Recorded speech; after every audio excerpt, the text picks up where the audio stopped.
Ladies and gentlemen, boys and girls, welcome back to the Alternative Tentacles bATcast. My name is Dominic Davi, and I'll be your host as I guide you through the weird, wild, and wonderful world of alternative tentacles. And today I am very excited to have as a guest Ani Kyd Wolf, finally at last on the bATcast. I'm really You. happy to have you here. Welcome. Oh, well, thank you so much for having me. I'm really honored. It's lovely to be here.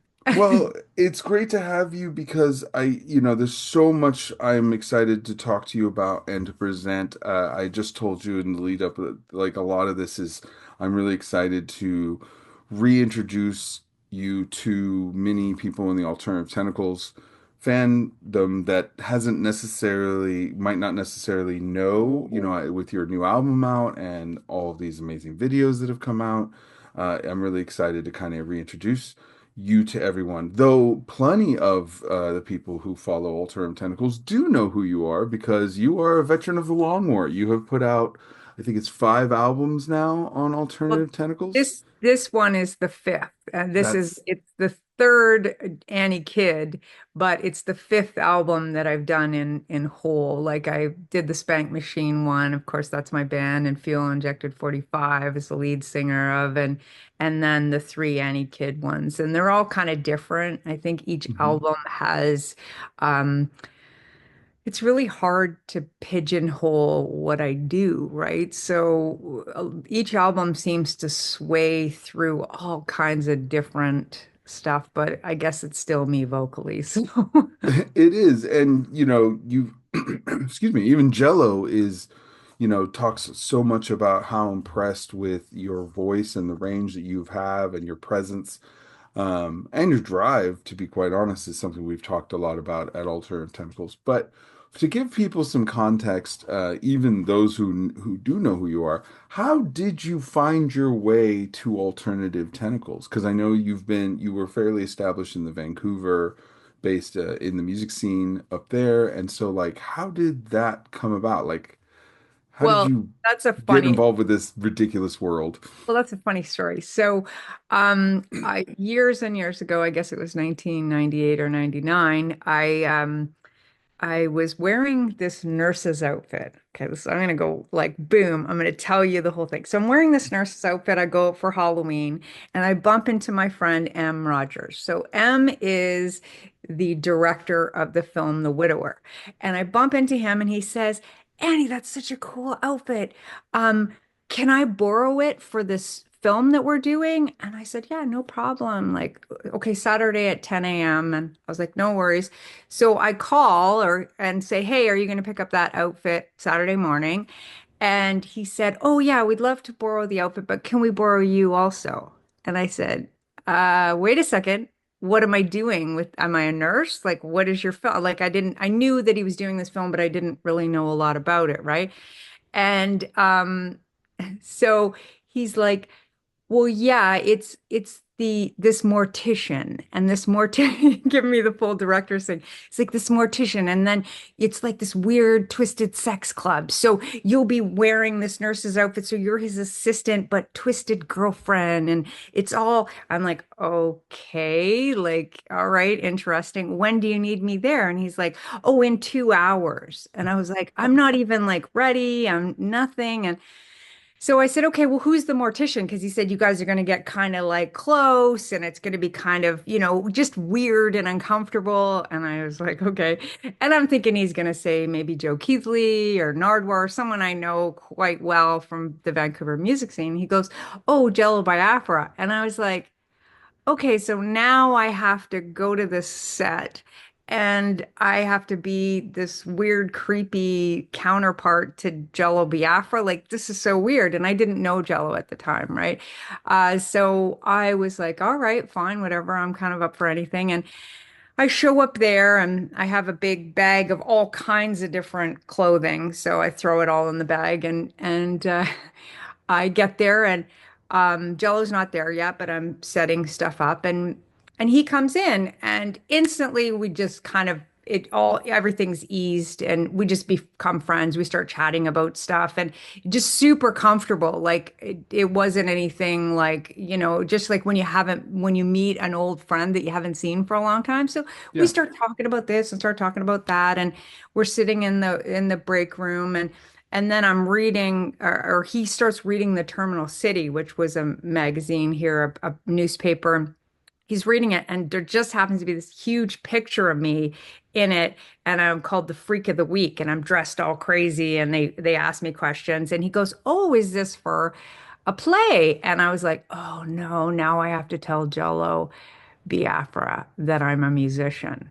Because I was like, everybody probably bugs him, like, oh, hi, I'm a punk rocker and I'm a musician. Like, Yeah. so I said, actually, no, I'm kind of a B-rate actress, but I'm a musician. And he's like, oh, really? Can I I? mean, knowing him, that would actually make him more comfortable. He'd He'd be be like, like, "Oh, wait, oh, do you have anything that I can listen to?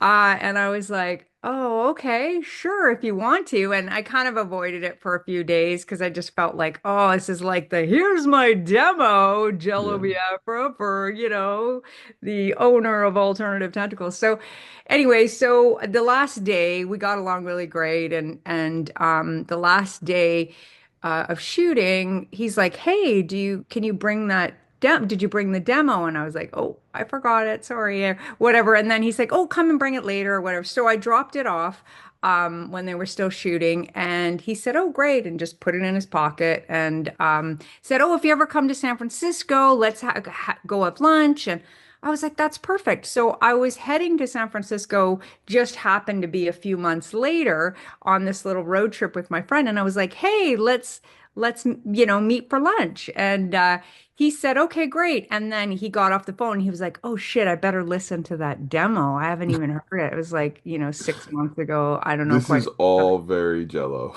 It's so Jello, right? So, and now we know him so well. So Yeah. he goes and he puts it on, he listens to the demo.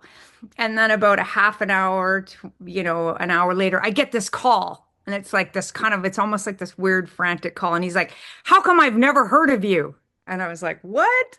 And he goes, how come? He goes, honestly, I thought it was going to be three-chord punk rock, and not, but it was completely different. It's all complex and weird and Which group was this? Was this your this was solo my or stuff. This was my okay? solo stuff. It was actually the songs that became my first album. Those Oh, were okay. we demoed them, and I demoed them with Mark Lesperance. So this is the Mm. whole full thing coming back around. Ah, Mark okay. and I worked together for over 30 years. So we wrote a lot of that stuff together, and I played guitar and he played guitar. Did he play guitar? Oh, maybe he didn't on that. I played guitar and we it's a long time ago. Yeah. Um, I so know. we did that. Yeah, it was pretty cool. And he just was like, "How come I've never heard of you?" And then he starts going down the list of songs and he's like, "Well, the third chorus in Rejoice and I really like the way, and I'm like, "Am I on candid camera? Like this is Jello Biafra telling me that, he's talking to me about, my songs and saying them by name, right?" So it was kind of weird and I was like, "Oh, thank you. Thank you. Like that's so cool." And we ended up going to a trip, but I ended up only going to Portland with my friend and coming back, so we didn't actually go to San Francisco. So all of that and I didn't even go there that time. But You got him to listen to music though. I know, but I had no idea that that's how. Oh, I would know now. We Yeah. don't know what the pressure is on. Um, but yeah, so we had been talking back and forth about possibly about um, the idea of him doing something with me, like him producing it, an album, and he really liked the songs, and he came up and he saw me play, and yeah, it was pretty cool. And I remember booking a spoken word for him at UBC, and he came up and saw my gig at the same time. And he was really like on the side of the stage, like, the way he is, like dissecting everything. Hmm. And I was just like, shit, fuck. What? whatever, right? And Okay. then so then a couple years later, I think it was a couple years later, he just said to me, we were talking and I was like, okay, let's do it. Let's do it. But I'd want you to produce it with me. Like I'd want you to produce it. And he said, I've never produced anything that wasn't my own music at that point, right? He hadn't done anything that was his own. Or everything was only his own music that he had produced. And he said, this would be the first thing that I've done. You can hear the rooster in the background. This would be the first thing he had done that wasn't his own music. So that was a huge honor. And so he came up and we recorded the album at Profile Studios and brought in Gene Hoglan, the brilliant, fantastic Atomic Clock drummer. He's in Death Clock and Opeth and Death and Testament. He's played on like all these major and Gene was a good friend of mine. So Gene and Byron Stroud, who was in Zimmer's Hole and Fear Factory and Devin Townsend Band, Strapping on all these like metal stuff, and they came together and Ian White and play guitar, great guitar, and me playing guitar. So we did all of that at Profile Studios in Vancouver in I can't remember the date, 2004, I guess. So, and I had just quit drinking. So it was like this, everything in my world was like, it was all like Oh, everything so amplified, when you yeah, quit drinking. you were So experiencing everything. There was no like hiding behind anything or just no, kind it of was crazy. There was no like no masking anything, right? So that album is pretty raw. And I remember at one point, like Jello and I poke fun at each other a lot. Like he always says things like, "Oh, if I'm gonna say something, you're always gonna say the opposite." And it's like, I'm like, well, I'm not gonna. If I don't agree, I'm not gonna just say I agree, right? right. I'm gonna be honest, right? Yeah. And because we just had such a great friendship and we connected so well on so many levels, it was really cool. And and when we did that, at one point we're all kind of in the control room and I said, well, Jello, why don't you go in there and do the backups on this one, right? Why don't you do it? Because he was talking about the backups. I'm like, well, why don't you go and do it? And so everyone's chatting in the control room, and then he goes in and does the vocals, and all of a sudden he just starts singing, and everyone is quiet. It's the first time everybody's been quiet, and they're kind of listening. And I kind of realized, I was like, oh my God, Jello Biafra is singing backup vocals on my album, my first album. And I was Dude, like, I completely understand. It's easy. This is hard to explain to people who are not. It sounds so like it sounds like a privileged statement, but like if you know Jello and you get to know Jello, it's easy to he's said this about me too when he's seen me play. yeah, It's like you kind of almost forget. You yeah, don't forget because he goes by Jello Biafra and you don't forget that. But then you kind of forget like you're dealing with this person. He's such a personality. Um, and you just get used to dealing with him, and then you'll see him walk out on stage or in the studio, and then he just turns it on. yeah. It's that present. And I mean, I've watched him walk out on stage and just make some random band that are great and known, whether it's Primus or it's um Agent Orange, you could just name whoever it is, and he'll Yeah, walk out and they become dead Kennedys. And he just commands and yeah, his performance range and his ability. Arnold talked about this when they were hanging out with him in the studio and he came in to sing his part. And they were like, we need you to sing it this way. And he's like, well, I think I could do it another way. And he's like, no, no, I really need you to do it this way. And he's like, fine. So he did it his way. But then Holtzfeuer was like, then he just starts singing, and you're like, oh yeah, you're Jello yeah, Biafra, you know what yeah. you're doing. So And I've heard, then he did it to me. Then he goes, "Oh, I'm gonna have to do that again." Okay, he says it's okay. I tell him I imitate him to his face, and he said, "You're the only one that imitates me to my face." And then, I but purposely do not work on yeah. my impersonation Well, I can't because help it. It's just yeah, it just happens, right? yeah, But he goes, no, he said, you and Al Jorgensen are the only people that imitate me to my face. That's what he said once. And but yeah, he said, oh, I said, oh, that's great. And he goes, oh no, I need to do it again. He goes, I'm not the one take wonder like you. And I was like, freaking crazy. I You know. know who you are. Like you just want to shake him, right? But it's like he can do that. Doesn't matter how old he is. Like now, it's the same time. He can walk out on stage and command that attention. Like it's incredible. Like Yeah. it doesn't matter. It's like 20 or 60 or whatever. He's still him. Like he's Yeah, still, it bums me out that he feels so hesitant right now to yeah, perform, both with some of the minor heart trouble he's had. But yeah, I mean, and that's a thing. I'm not yeah. dismissing it. That's nothing light. But, I Hmm. think it's more to do with, him getting older and I've had to tell him, like, I had a stroke. I'm not Yeah. jumping as high. I used to do No. pirouettes and Yeah. crazy leaps with the Oh, yeah. bass and spinning and I still perform and Actor. I'm not You're going back. as hard, but I'm still me. And he's like, well, I just don't know if I can do exactly what I was doing. I was like, dude, just because you're not going to throw yourself onto a crowd to have them I tear you know. apart, you can still be you. You're I still know. It's good. You're yeah. really talented.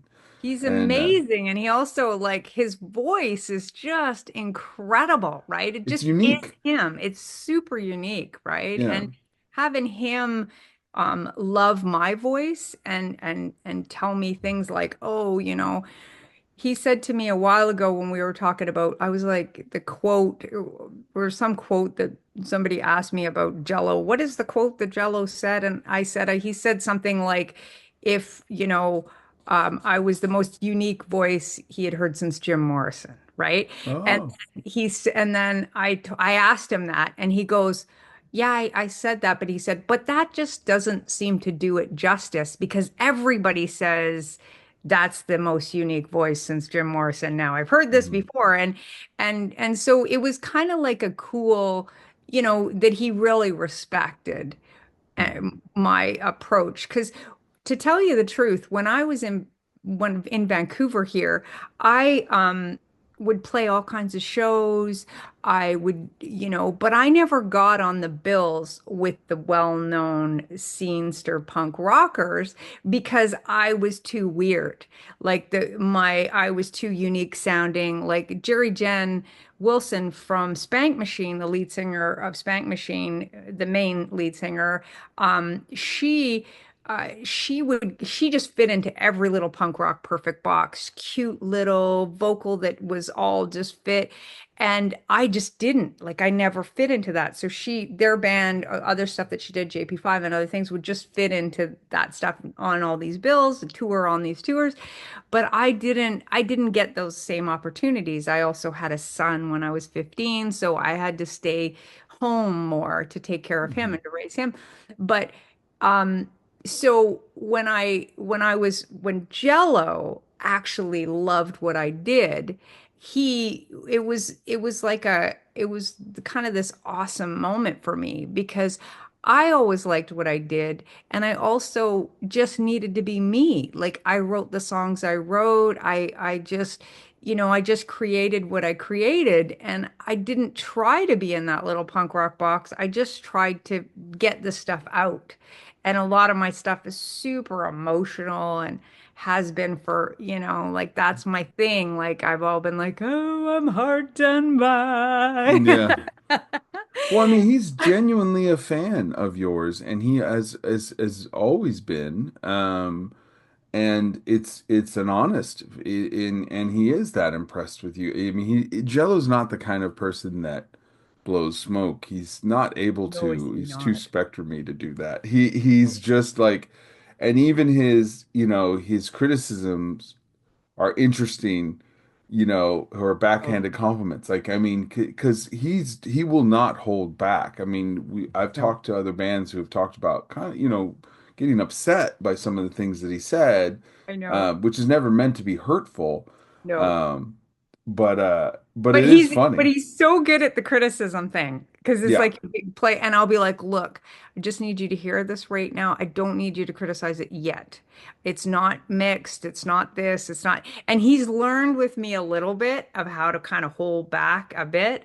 And he I don't know, he's so wonderful. Like he really is such a wonderful person that he genuinely tries to figure out how to deal with the situation, right? I think sometimes he'll say things that are so blunt, and then maybe I'll say something like, dude, why do you have to say that? That's like, you don't need to say that to me. And then he realizes after he's like, oh, I shouldn't have, maybe I should approach this a little differently. And we've learned kind of a cool balance. There was a few years there where we had, there was a lot of headbutting between us. Oh, And yeah. and I mean, and working in a situation with somebody, that's just happens, right? It just happens. It's up and down and back and Yeah. forth and trying to, Especially you know, with creatives and such strong personalities, because yes, that's the other thing with exactly. music. You really have to be, you know, you really have to believe in what you're doing, and you Yep. have to, and if you don't, it's hard to explain to somebody younger starting out, you know, you really have to know when to listen and know Hmm. when to not to listen and make sure Yeah. you're heard. Because there's going to be things that you get and criticisms and people who are like, "Oh, we're just going to do this," and you have to know, like, okay, that's a good idea, and I want to try that, and that's not us, and Yeah. that's not me, and I don't want to do that, and it's hard when you're starting out. Even with the Alternative Tentacles, which encourages is very artist friendly in terms of creativity and is tries very hard to get everybody to express themselves in the most realistic way. One of the most interesting things that Jello always reminded me of, and something you said brought that up, is I found it really interesting because he always says, and I've said it on the show before, um, Dead Kennedys did not set out to become a punk band or even a great punk band. We were trying to just be a great band. And we Yeah. pulled from so many different influences to create our little weird, crazy mix of music. We weren't trying, and he goes that, and he said, like, that's his most frustrating thing is that he'll hear artists and they'll fit into that, as cool as it is to see when you like it, but like he'll talk about how bands will come in and go, here's my demos, I want to be on Alternative Tentacles, and people will ask me, how do I get on Alternative Tentacles? And it's like, it if you sound if your sound is so based around another band, which happens to be his friends. I mean, Yeah. Jello's expressed like, people will hand me a demo that sounds like my friend's band 20 years ago. And I'm Yeah. like, I don't care how many people are excited about your band. You sound exactly like them. Where are you going with this? Like, And try. also, yeah, and also the thing is I think one of the things that Jello seems to really love is that is people being genuinely unique. Like Yeah, just being what they are, and because that comes across, and it doesn't matter if when you're trying to be something, it's so obvious. Like I've heard so many things where that band is trying, like I think it's I'm saying the exact same thing, like that band is trying to be some other band, or they're like, we're gonna be a funkadelic da, and then it's just like, okay, well, yeah, you've just taken songs from a different band, right? Like, and I think that he loves that. Like he loves like Itch.io and all kinds of crazy shit that's on Alternative Tentacles. That's awesome, right? And he sees something in a band. And one thing about Jello that's amazing is that he's a genuine fan of music, right? oh Like yeah, he is very a much so. huge fan Biggest of fan music. I know, actually. One Yeah. of the biggest fans that I've ever met in the music scene, which is filled with fans of music. I know, and that's one of the things that's so beautiful is that he really wants to support artists, and he wants to support the artists that he loves. Yeah. So it is a huge honor to be on Alternative Tentacles. Like it's a huge honor for me. I was blown away that he even wanted me and to be a part of the label. And I mean, that's kind of like, it's the biggest punk rock stamp of honor in my opinion, right? Yeah. So I one of the deals with writing this new album is that I do have to say it's funny because all of the songs, not all the songs, but there's a huge mass majority of the songs that are very political, right? They're very in your face. And when I shot the videos, I shot 7 music videos, right? And I shot 7 videos because I can do it. I have the technology. I can do, I'm like, I'm going to just do as much as I can to try to promote this album. Right. And when I did that, when we started writing the album, Mark and I started writing the album, it was really crazy because um it was right after COVID, right? And all the stuff that had happened with COVID.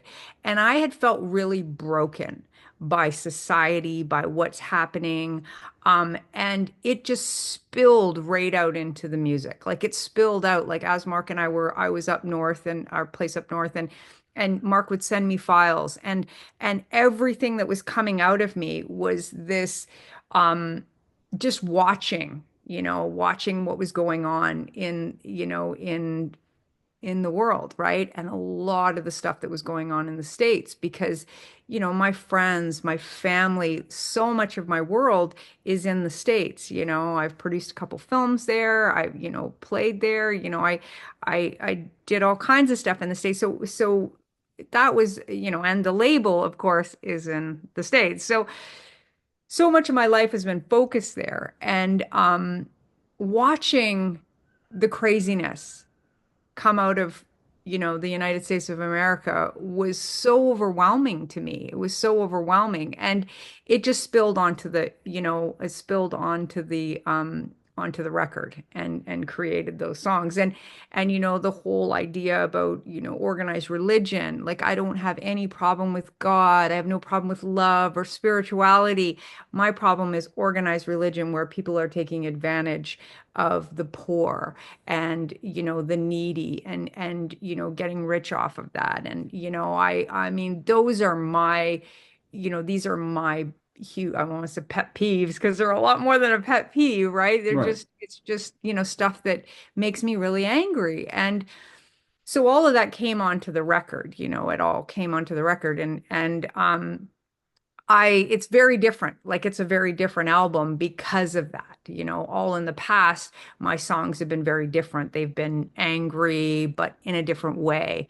And my lyrics have been more poetic in a different way. These really have embodied a lot of political stuff. And having Alternative Tentacles as the label that I had done all the other stuff in, I knew that that was the only place to put this album. And for me, it was the home for this album because it was so important to be able to just let it out there. Like I know that, AT's released all the videos one by one. And these videos, people will comment like, oh, doesn't she know about the Second Amendment and all these different things Oh, because put I the was gun gonna down. ask you about that because, those well, one, just to make this comment before we go forward, I have to say it was really interesting to me to hear you say that you wrote this in the wake of the pandemic because it feels very now. Yeah, And that also depresses me yeah. because I do think that It's politically 100% my now country has been in a very a tailspin for a while now, for a and it's while. really difficult because the fact that these were all written, it's so weird to think the pandemic was a couple years ago, but But because it felt very current. the thing is, it's all written, but I used to have dreams about what's happening now. Like I Um, used to have dreams and nightmares basically about what is happening now, all the stuff that's happening. Like I'd wake up and then I'd start writing or some that kind of stuff. Like fuel injected 45. I don't know if I've never, I mean, I've told people, but fuel injected 45 is the spiel that goes with fuel injected 45 is that it's a gun that's passed through the hands and it's greed, hatred, it's genocide, like it's going to destroy the world. And when I had a dream years and years and years ago, I had a dream that somebody sat with me and they told me, beware of the 45. And so when I woke up, I thought it was a gun, but the 45 is Donald Trump, right? So, you know what I mean? Like it Yeah. was beware of the 45. The 45 is going to do this, this, and this, genocide, this, and like this is where the world. So when I wrote all of that stuff in, in the early 2000s, that's where it came from. It came from this dream. And I told my band about it and I was like, oh, this. And then I wrote this whole spiel about the gun that is comes to the earth to create all this stuff. And when he was elected, all of that stuff kind of was like, oh, that's what the 45 meant. Like that's what the dream I meant. mean, that's, it's like I believe in that kind of sensitivity that exists, and it's like, um, I do, and that's fascinating because you interpret things the best you can, you know. Yeah. When you hear the word "beware of the 45," I mean, yeah, I would think 45, the I didn't think it was an ammo album, size, yeah, but but that was what I got. And so my thing was, it was called Fuel Injected 45 because it was fueled with the greed, the hatred, all of the evil stuff. It was fueled with evil and it was killing. It was mass killing, right? that's So wild. it So was kind of like a weird, but that's what Fuel Injected 45 means because people always ask me, what the hell is Fuel Injected? So that's where it came from. And I didn't know how to, like you said, I didn't know how to interpret it. And the yeah. only way I could was to turn it into a gun and turn it into, but because I saw all these things, like it said, beware of the 45. And then I saw all of the things that this 45 was doing, but it wasn't like shooting. It just showed me. No, I mean now at this point, years later, it's like wild to see. And it's interesting to have the connection of that album, which that album came out, what year? Well, I mean, we recorded it, I think, in 2003, okay, 2000. yeah. So Yeah, 2003 and so it dropped. it was before I Yeah. quit drinking. I mean, that's wild. I mean and that's a Yeah, wild connection. It's frightening and yeah, disturbing because, where we are and what that could mean. yeah, for I sure. know that it's definitely made it difficult, but I mean that also, speaking of guns, of all the videos that we have released so far, all of them are very different and all of them are really, really cool. We haven't had an artist do this. I don't think ever on Alternative Tentacles that I'm aware of to approach this many videos in promotion, which is fantastic. And I do think it's funny because when you did this, this is the stuff we've been talking at Alternative Tentacles about how we would like to encourage and try and create budget to try and help artists do this because not all of them are filmmakers like yourself. But And can do it if on you, their own. Yeah, of course. touring is so hard right now, it's only gotten so much. But when you and I started out in the 90s and we started playing and touring, it it, it cost, $80 was two tanks in a 15 Yeah. passenger van. You get a Those hundred used to pay dollars to play, $100. yeah, $100. $100 to play a show, you got two Yeah. tanks of gas out of it. By the time I was in, touring full time by the time Tsunami Bomb got established, $80 filled the tank. And Yeah. now $100 can't even fill a tank of a 15 passenger van. Yeah, So, no and fun. then never mind the geopolitical aspects of what's happening that's making touring impossible Crossing the as border. crossing the borders, people they're instructing border agents to go through and Google artists to see what they're saying and what content they're putting out. So it could be very hard Very to difficult. get across. So it's just absolutely insane. But speaking of insane, I really found the it was fascinating to me the reaction to put the gun down. Uh, Yes. of I know. all of the I read a videos, few comments and then I was like, I'm not gonna comment. I'm not gonna get down this road. Like, no, because the thing is about that was the amount of gun violence in the States, right? The amount of gun violence all over the world, but in the States especially.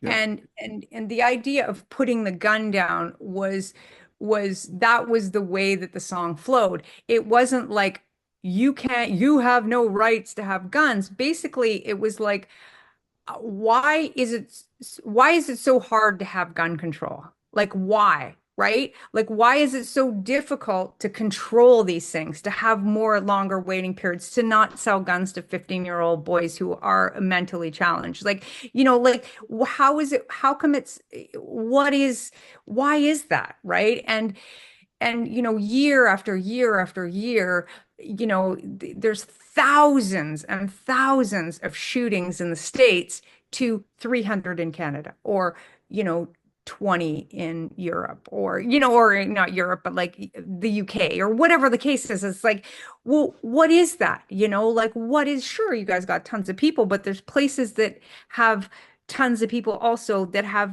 very minimal gun violence. I think that there's a number of factors that are playing into uh, the morale of my country and Yes. how people feel here and helpless and angry Yeah. and scared. So much fear, so much Yeah. fear, And I right? mean, the access is, and what you're talking about is the access and The the access is the idea insane. of that you can get to that and you can express your rage in that form. I mean, we're not talking about somebody going And down to a instant place. rage, right? Like Yeah. instant rage. Like, if you're angry here in Canada and we don't have any guns, like somebody might punch the guy in the face, or they're going to go for a drive, or they're going to, like freak out and fight in a bar or something.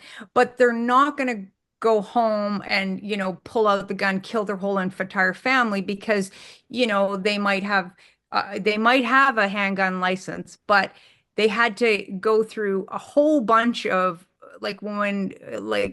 when I had my PAL, which is a gun license. When I had that, I was a private investigator. And so we would have all kinds of different licenses for all kinds of stuff. Well, I know you're getting lots You're a of, private investigator. yeah, I was Annie. a private investigator. And That's what I did is what the hell? I know. See, Okay, these are go on. things you guys don't know about Yeah, but me. all right, well, go on. I finished the point. This is a great point, but I was also like, private investigator. Okay, go on. Yeah, so we did all kinds of stuff. We got gun licenses. We did self, we did protection. We did all this kind of stuff, right? Different courses, different things. So when I got it, it was really difficult. Like you got to do the course. It's a whole weekend course of gun control, gun safeties, all the kind of stuff, knowing how to deal with a gun. You had to have all these references. We had 10 for different references, X's for the past like 15 years. And they had to say, like, and they would call them and say, do you think this person should have a gun? Like, and if that person goes, no fucking way, then Yeah. you got a cross, So there were things that, I'm not sure how it is. That was 20 years ago or whatever, but I'm not sure how it is now. But I know it's really difficult. There's restricted and non-restricted here in Canada. So for me, I'm like, what is wrong with having that? Like, have your guns in the States, but what is wrong with having somebody call and ask, an ex-wife, do you think your ex-husband should own a gun? And that ex-wife goes, oh my God, no, because I have a restraining order on him and he used to beat me. Look it up, right? Like there's things that just don't apply in the States. And everybody gets so on their horse, like, oh, taking away our guns. It's like, It was oh, it was shocking to me. Not yeah. And they're shocking. all It's not alternative shocking. tentacles. I'm Those are not alternative shocked. tentacles, people who But subscribe to alternative but tentacles. yes, it's I mean, I have been a bit surprised I know. at about and Jello has too. Because I understand I see their comments and I understand what they're saying. I mean, technically speaking, Jello stated this and I agree with this. This is what I always have said is that, you know, with alternative tentacles, we present and if you're doing anything in the public eye, you present what you are trying to say Yeah. and then people can comment. Yep. But it's not a dialogue. No. I'm not following you to hear you tell me how you think I'm a left wing Yeah. Idiot. I'm not there. You're following me for my music and creative and the message that we say. You Yep. can engage with it and you can blast it, but like Joe's like, don't fight with them. I'm Because not go like I you don't never I didn't answer you any of it. yeah, and you never know Because what the thing he also said this and it was really dead on. He's like, you never know what like some of those people are the people that need to hear from us the most. So you can't yes. block them Yes. and force them away because they need to see Okay. and hear this. You're Um, right. And I got to tell you something quick. Okay, this is me, all right? So I put that song in there and I have had a gun license. Like in Canada, I've had a mhm, non-restricted and a restricted gun license. So right, I have, a band called Fuel Injected 45. Like I'm talking about what the situation is, right? right. I'm also talking about, okay, this is me too. And when people always go on like, ah, you're such a left, liberal left, blah, blah. They go and they Democratic, like they just, bam, bam, Attack. bam. I'm like, maybe you should just step back and just absorb it and then go, okay, I can see your point because I can do that. I can do that. I have a ton of Republicans and a ton of Democrats on my Facebook. And I'll look because I want to know if I'm preaching to the choir, what's the point, right? Right, I want to look and I want to see if there's any reasoning for what they're saying, right? I want to see what the deal is and I want to, I want to take a step back as an artist. I think it's just important to we create what we feel, right? We create how we feel. I had a friend who she lost her daughter who in a Texas shooting, and her daughter was destroyed. Her body was destroyed. They had to use DNA to find out if that was her daughter and shoes that she had been given, like or wore to school. So it's like these are incidents that I've seen, right? Close up. And I have family who live in Texas. And I also created a television series with Aaron Norris, who's Chuck Norris's brother, very big Republican, right? And so it's like I did that so that we could bring two sides of the coin to this series that was about the border. So I am not this person who is like, screw you, you're this, you're that, and just no, but I've looked at the situation. I've looked at the stats and I've looked at the children that are dying, right? And yeah, so the whole idea of the song is about these children that are stuck in the crossfire, right? These yeah, children are the ones these children are the ones that have no choice. They have no choice. They have no vote for gun control or any of that kind of stuff, right? So when I wrote that song, my friend Maria was the one who her daughter had died her daughter was in grade 1 or 2 in Texas shooting, school shooting, and was the gun just destroyed this child. And so that affected me. That affected me huge. And I because don't it's know. happening close to you. It's not this isn't an article. This is somebody you Yeah. you care about, And so and their child. Yeah, yeah, I and mean, so for me, they were a friend of mine's sister. So it's like for me it was just kind of like, wow, like this is insane. So I wrote that with that anger, the anger of like, and when I say the words, God doesn't give you the right, it's like just because you have a piece of paper that says this is the amendment, God gives me the right to do that. That's a fucking American piece of paper. It's yeah, not it's not God. It's derived from a religion. Oh, we signed this, so we have the right. It's like, yeah, no, I'm talking about the right spiritually, to go off and kill whoever you like, right? Like that's the line. And it's not about American, pieces of paper. And I'm sorry to say, things have to change, and that's yeah. how I It's things have to change. fascinating. Yeah, it's fascinating that it's that much of an attack because like I also like guns. I do. I Yeah, like people guns. do. I And like firing guns. I've owned a gun. I have an old vintage gun I inherited that, it's they're very, I'm not anti-gun.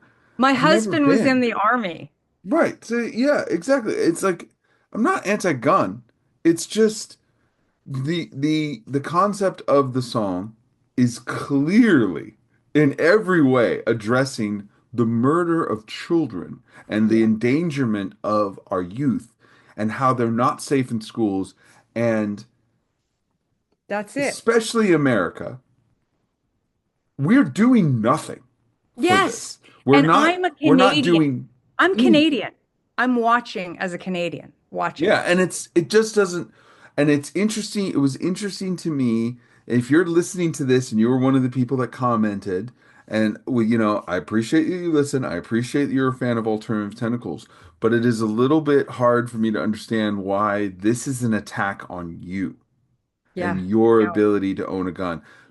Why would you want this? I was sitting with our former tour manager. One of the former tour managers for Tsunami Bomb was a Texan and two gun-toting, and he wasn't a Republican, but he kind Yeah, of was. You know what I mean? It was yeah, like, yeah, okay, sure, but I mean, you're independent. You're conservative as fuck. yeah, But yeah, like and it was fine. He was actually he's a great person. He was a great man. He's still a friend. Adore him to death. But we were in Berkeley and a bunch of the kids marched. They like walked out of school and did a huge march in the high school against gun violence. And he yeah. initially was like, we were watching these kids march through, and he was initially dismissive because he was like, oh, they're just using it as an excuse. And I was like, no, I think they're actually pretty pissed. And he's like, well, they Yeah, don't know no what they're shit. talking about. And I was like, really? Like, okay, I'll ask you. I love guns and I enjoy them. I enjoy shooting them. They're really cool. You love guns. I know you are a big gun guy. And he's like, yeah. And I was like, what can we tell them that's going to make them safe? I have nothing. I don't know what you got. Yeah, I have nothing. Tomorrow, they could all, like, any of them could be dead because somebody could walk all of in them and too. shoot them. One of the kids could walk in and shoot I them. know. I have nothing. The country has done nothing. Do you have anything to say? Do you have any suggestion? Do you have any? And he was like, I don't. And That's I was like, exactly and right. that's why they're marching. I was like, they're not marching to attack our gun rights, but they're That's marching exactly. to the fact that we're doing nothing. And it's interesting to me how much of all the videos, and as political as they are, and as many themes as you went through, and it's been a really positive response to your record, clearly, but it's interesting to That me song. I that knew it. that song made people feel attacked and they were Yeah, like, well, I even saw something to the effect like, you're Canadian. You don't even like, what are you even saying? I know. It's such a But weird that's thing. the other thing about being Canadian. Like, I mean, I worked in Kentucky. We worked, I've been, I toured with ministry all through the States. Like I've spent a lot of time there, right? Yeah. And so, Anne Marie is like one of my best friends now. And, Jello has been, like this is part of my world. So, and it's so very different. So when I come home, and you don't walk around and see people wearing their guns and that I don't honestly I don't really that's not my problem. Like none of that is my problem. My problem is the safety of children in the schools. You can't not send your kids to school. You got to send your kids to school. But every time you send your kids to school, are they going to have to wear a bulletproof vest? Like, what is that? You know what I mean? So that was the idea of the song, right? The idea of the song is that here's this little girl, this little 10-year-old girl asking people to put the gun down, right? And Right. hiding under a desk and all the, and it was for the impact of trying to show the world that this is about school violence. This is Yeah. about And gun violence in schools. Like it's like go ahead, if you're going to do your stuff safely and you're going to, work together and, if you have to fill out paperwork and do a little course for a weekend, what the fuck is wrong with that? Like if yeah. you have to have a whole bunch of, references, big deal. big Or deal.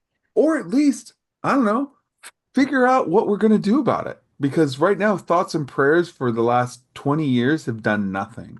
And Nothing. it's really disappointing And in that that's the part, in idea. that part. As an American watching it, with the Alternative Tentacles crowd, they think I do, I feel like they think that we, the musicians on the label and the people who work at the label, they think we don't understand. I get it more than I think they realize. It's like, you're angry and something needs to change. When we came out against and made a statement against Trump being elected for the second time, there was a lot of like, oh, so you're all Harris. I was like, no, we had lots of problems with Harris. I'm from Yeah. California, ass. Like, I Yeah. know who she is. I live in Oakland, where she's from. I know Yeah. her. I know Yeah. her positives and her negatives. And I also realized that had she been elected, that was basically a vote for things as they are. It would have not, she and the Democratic Party were not going to change anything.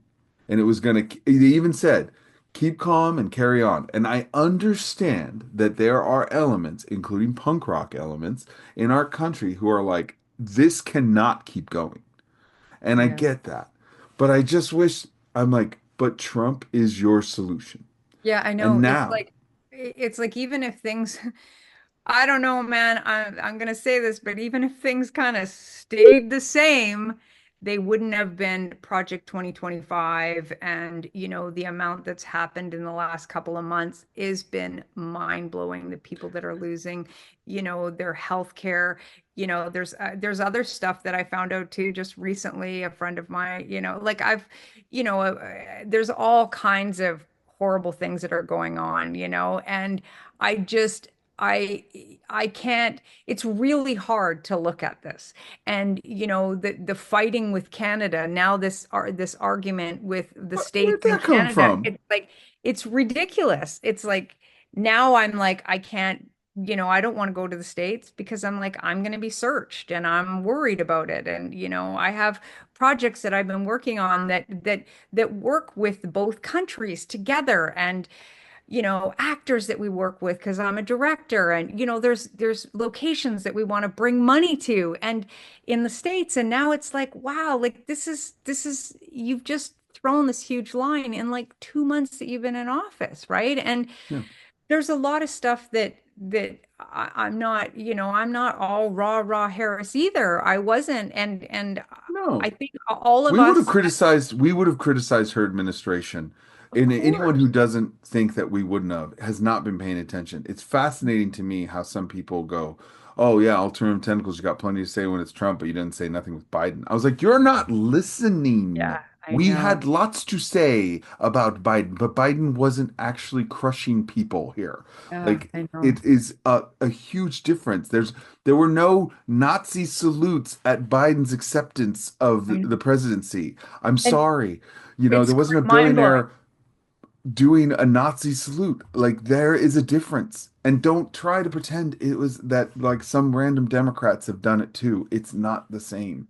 And No. it's just so ridiculous, this sort of weird gaslighting of themselves. Yeah. It's like, oh, Trump, Jello had nothing to say during Obama. Jello stopped doing spoken word performances during Obama's era because him criticizing Obama was met with such backlash and people weren't having it. And he was like, well, if I can't tell you what I need to tell, what I feel is important to tell you, I'm not going to do it. And Yeah. he stopped doing spoken word tours because he was criticizing Obama. Yeah. We should be criticizing everybody. But this Every particular government. situation, the fight with Canada and some of our allies, it's like, I understand that people in America are, as I said earlier, that I think there's a real morale problem. Yeah. I think that we have a fundamental problem with the taking care of our own people. And the And divide right now is so brutal. The divide, it's it so just the extreme. gap gets bigger and bigger and bigger.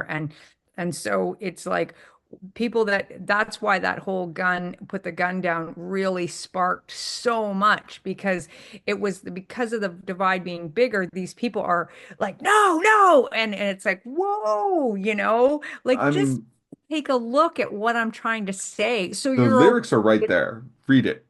yeah, are you okay with children being shot in school or not being safe? Are you okay with that? Like, that's what I'm saying.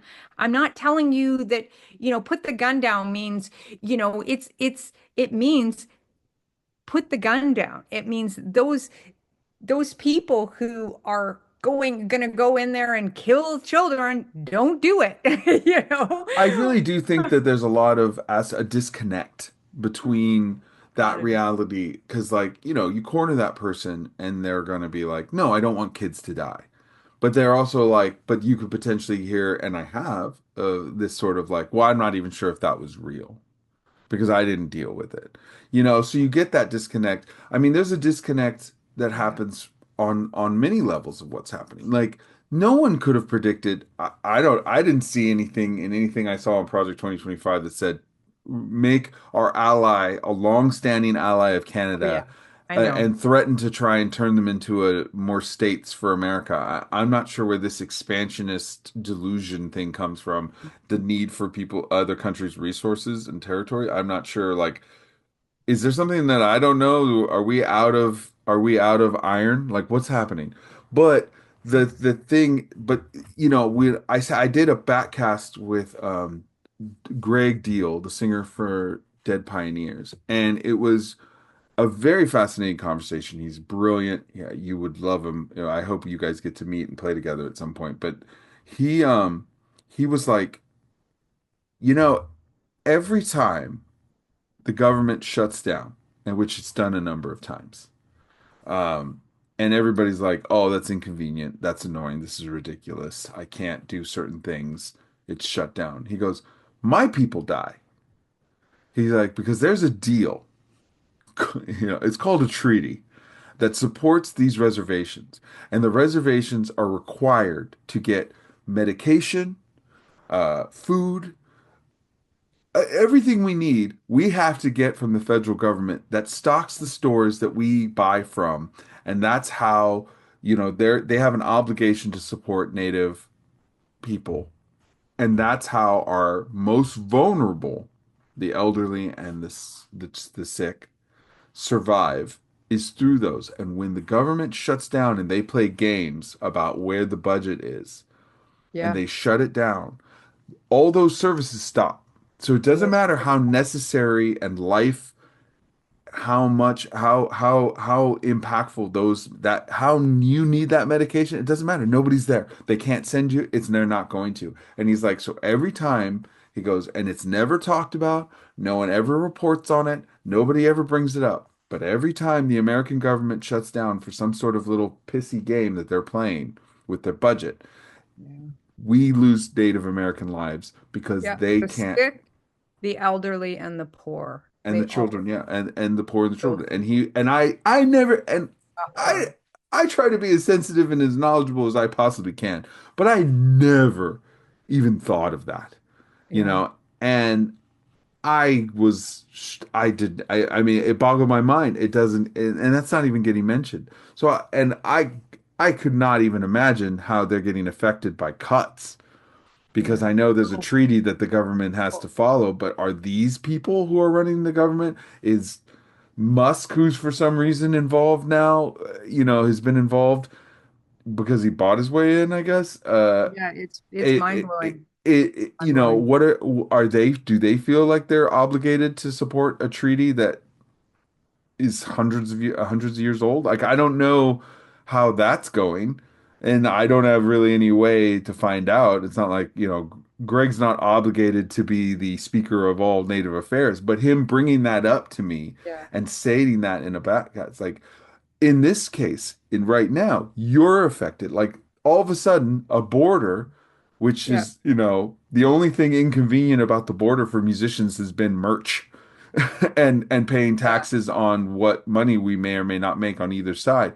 Yeah. That's the most annoying part of it. Now all of a sudden we were talking about what shows we could put together, what kind of tours, and you're like, I don't know if I'm going to be able to grow over there because Yeah.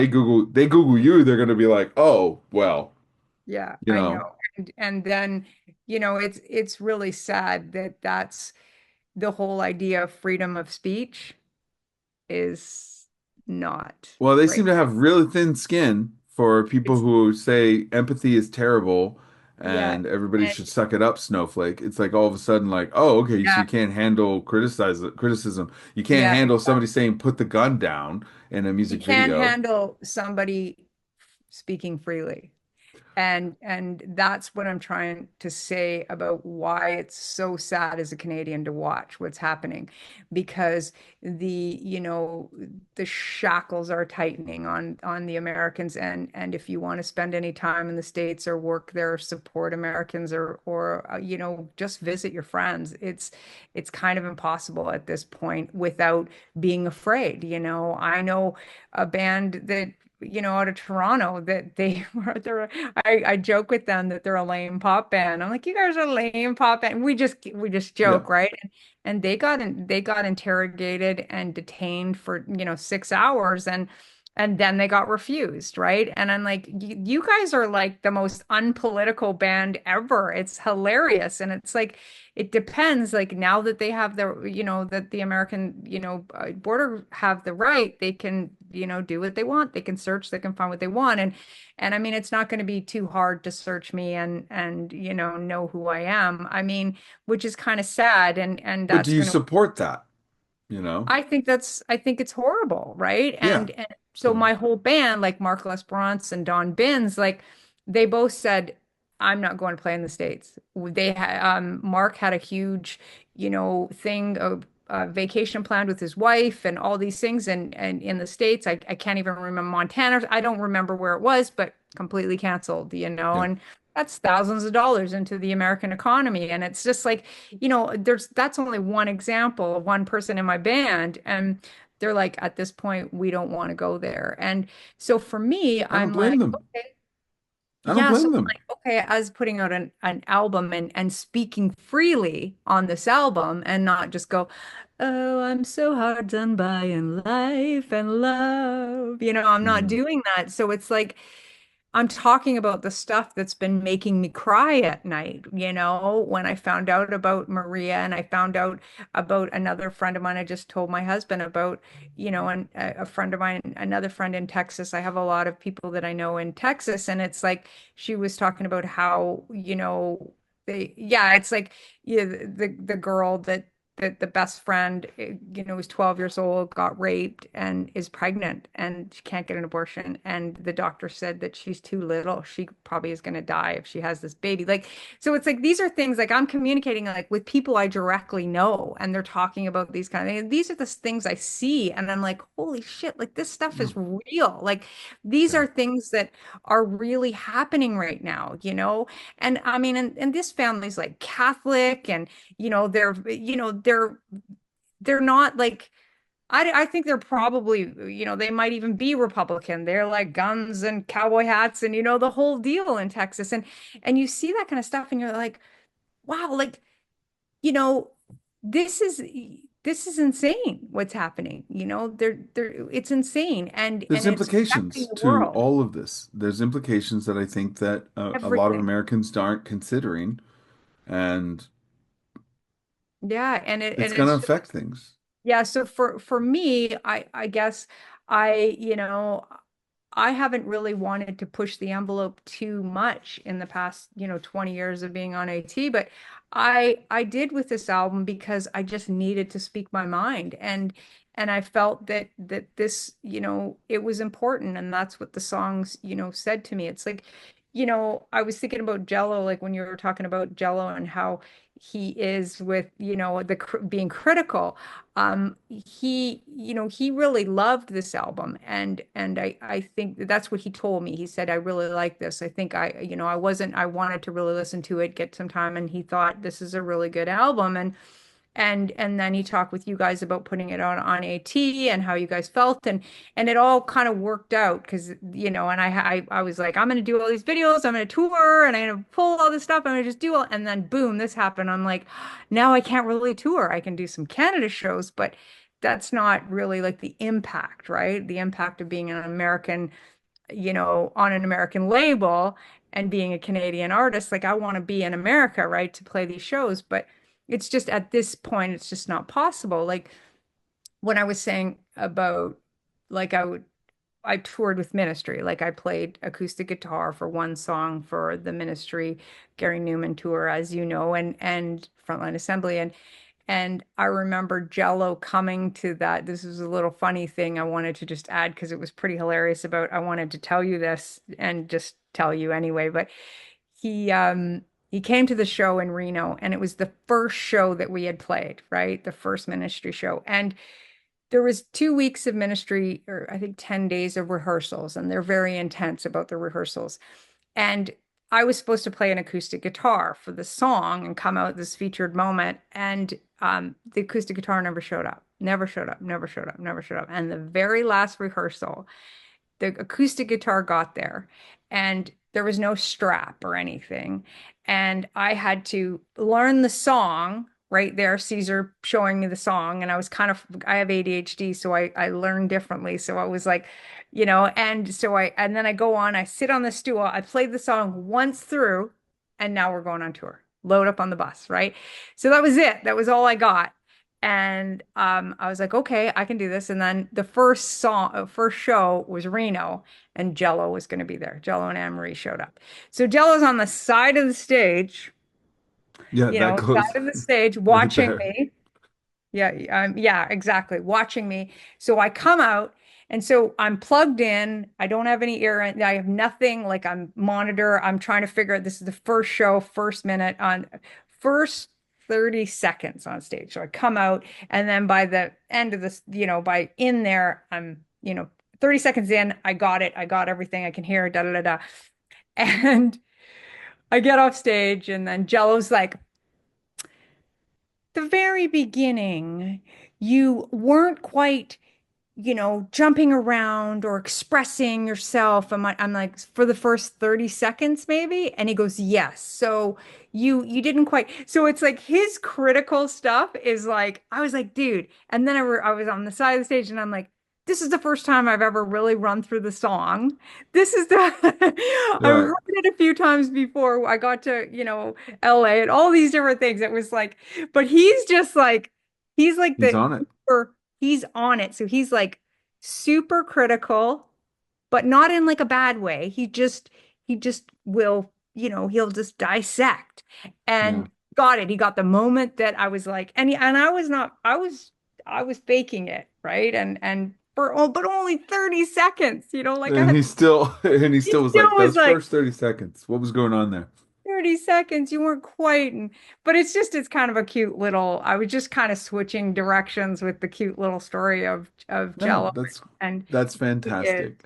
you So, know. I mean, this album is fantastic. We're really excited to have it. The videos are great. I'm glad you did them, especially with the difficulty of touring the US. If there's an opportunity in which for this to make it happen and be able to make it work, I hope that we can, because I think people would really love to see your show. I think it would be really amazing. You're a fantastic performer with a fantastic voice. I mean, so you are going to try and do stuff up in Canada. Yes, we, So we are. We're just right now waiting to see a few things. There were a couple of gigs that we were going to play, but we had an idea of touring the coast and going over, but with this other band, but that's not going to happen now. So a lot of the things have been shifted and yeah, there's been some places that want us to play, but we're just kind of taking a breather to see how to reevaluate and yeah, where of the course. next step will be. The thing about doing the 7 videos, I actually wanted to do 10. I did 7, but I was like, There's I still could time.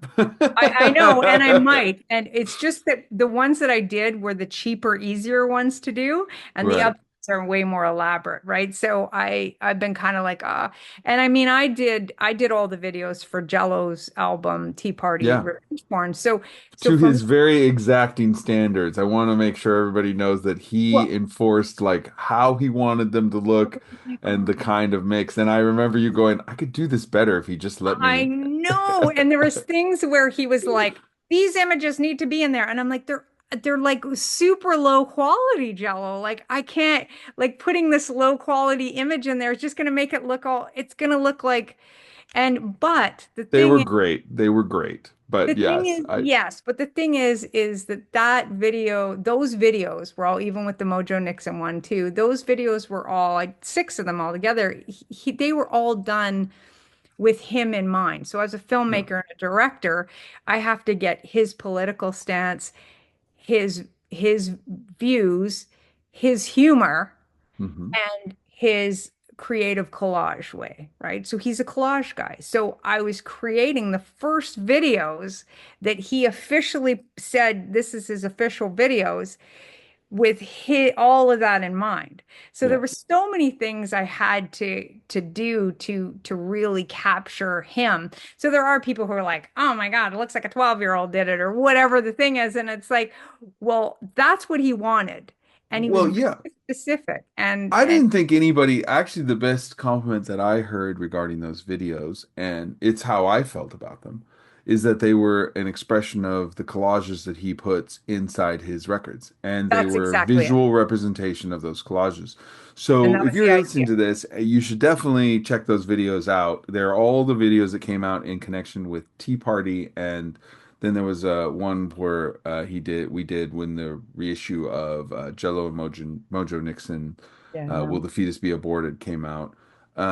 They're all expressions of that artistic approach, that collage work that he would do with John Yates and with Winston Smith. It's a visual collection of those things, Yeah. of different images and articles and news bits mashed together in this motion. And they're in a fantastic expression when you understand that that's what they are. Yeah. They're fantastic. For the record, I never heard anybody go, they look like a 12-year-old did it. I did hear somebody, and it was someone who was like, oh, this is like opening his record and Yeah. seeing those collages. And I was like, that's exactly what they That's are. exactly it. And Yeah, that's what and I tried to put in there. And I think you I, did. I think you did it very well. But it's interesting to see the difference between those videos and then how you did your collage, because I think you took a little bit of that and opened it up for yeah. yourself in some of these videos. Yeah. And I think but I mean, I love what you did. You're really talented, and I'm considering what's happening just in the basis of the label promoting the record. It's really great to have so many things for people to find. Hmm. Perhaps capture you guys playing live so we can, so Yeah. we can We're put gonna do up. that.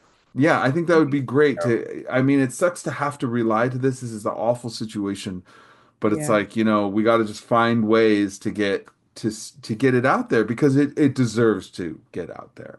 And I really appreciate you coming on this show and talking to us. I really appreciate you doing this album. It is a fantastic album. It is incredibly creative. Your career is fascinating. We didn't even get into you being a private investigator. I feel like we're gonna have to eventually do an Annie Kyd part two, where we kind of have you just tell stories about the different things that you've been involved in over the years, Crazy. because you've My had past. a fantastic arc. I mean, I wanted to kind of, like, we didn't even get to this, but I would have loved to talk about like how few um knowing women musicians and punks that I know who've had to raise a child while being still a musician. Yeah. And And so I was we're gonna, 14. I was yeah, 14 when that that's happened. wild. We're because I have a bandmate that had a similar situation. Yes. Yes. And so I would love to talk about that. So we're gonna need to do, we're gonna do a part Sure. two in the next couple of months. I need to have you back on, and we got to talk and tell more stories. Thank So you. I Thank you would so love to much have you. for having me. I really appreciate it. I just love you. I love your music. I think you're doing a great job, Thank and you. I'm trying. I appreciate you. So Well, thank I you appreciate so much. you. You're fantastic, and everyone check out the brand new album by Ani Kyd Wolf. And The comment last, on the gun thing. you can I want comment my on the. guns. What are you taking away my guns for? It's streaming everywhere. You can get a CD and the digital download over at Alternative Tentacles. We are pushing to see about trying to get some vinyl issues. We've had a lot of Maybe a requests seven for inch. vinyl. I would love to. I think a 7 inch would be Yeah, great. Seth's definitely been coming up. We've been getting requests for that, and I think that would be really. I think that that would would be be great. awesome. It's called The Last And Steps of t-shirts, Man-Unkind. It's t-shirts are fantastic. Is there Thank you, anything sir. else you want to plug, Annie, to let people know where they can find out more Well, about I you? wanted to just say quick Yeah. that I'm doing this new series called This is Punk Rock for Punk Globe magazine. And I am doing it's kind of like this video interview series. It's on the Punk Globe. Um, it's on the Punk Globe YouTube for with Ginger Coyote and how amazing she is from the White Trash Debutantes. She started this magazine in 1977. So I'm just, doing these live interviews. I did Donita Sparks just the other day, Biff Naked. This guy named Dominic Davi, he was just so incredible. I don't know, Really, I don't like that guy. He's a terrible he's bassist. he's pretty cool I think actually. he smells Yeah, like bananas. It's weird. He's terrible. I bananas. don't know. I don't And know. then Ralph Spite and Yeah, he's all kinds of people. So we're gonna have more. We are actually have the darts too. I did a darts interview, oh, so nice. they're Nicole is gonna amazing. they're lovely. They're very lovely ladies. So it was pretty cool. And yeah, we're gonna have more of stuff that comes out every Monday. So I definitely wanted to tell people about that. So Fantastic. look for it. And And yeah. your film company is called Sugar Skull Films, Yeah, right? Sugar Skull Films, and I'm going to be directing a couple of features. One was supposed to be in Albuquerque, so who knows how that's going to Yeah, happen. we'll see about that. All Yeah, right. Well, I fingers crossed. Everyone, check out these things. Definitely Google them. I will put the links below when the episode comes out so you can find a bunch of stuff about Annie Kyd Wolf and all the things she's doing. And we've just scratched the surface here. We will definitely have you back. So, because there's a thank you so lot much. more to talk about, but I was really glad that we could put a spotlight on the last steps of Uh, mankind. thank you. Anyway, thank you so much. We appreciate it. Everyone. Thank you for listening. And we'll be back next time. This is Alternative Tentacles bATcast. My name is Dominic. This is Annie Kyd Wolf, and we'll see you next Oh, time. thank you.